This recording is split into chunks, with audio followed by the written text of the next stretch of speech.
In 2022, I sold a company that I started for $25 million in cash. After all the fees and taxes and payouts to other shareholders, I walked away with about $9 million. And if you haven't seen the breakdown that I did of the deal on TikTok, go find it. But today I'm going to answer your questions about what am I doing with the money and has my lifestyle changed? Well, the first thing that you need to know is that I had no VC funding when I started this company, and I underpaid myself for a very long time. So I really wasn't covering my family's expenses. And I wasn't maintaining my house very well. After 20 years of raising kids and dogs, it was falling apart. So right away, about $2.5 million went towards what I call pent-up expenses. I did a major remodel on my house. I added an apartment in the basement. I excavated and redid the entire yard. That was about $1 million project. Next, I paid off my jumbo mortgage, which was about another $1 million.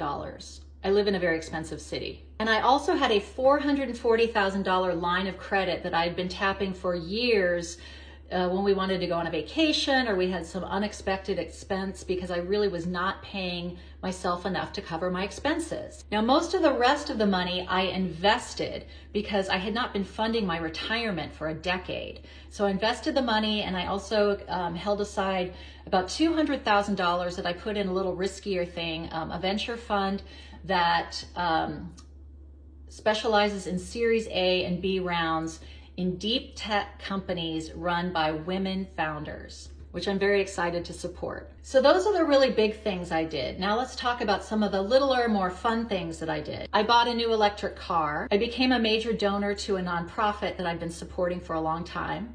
I threw a 3-day party for my husband's 60th birthday in Palm Springs for 150 people. And I went on a 2-week trip to Cuba and Mexico City. And I started to be more generous with little things like gifts and meals and nights out with friends and family. Now, on the lifestyle question, my lifestyle has really not changed at all, and I don't want it to. I still have only one car for my entire family.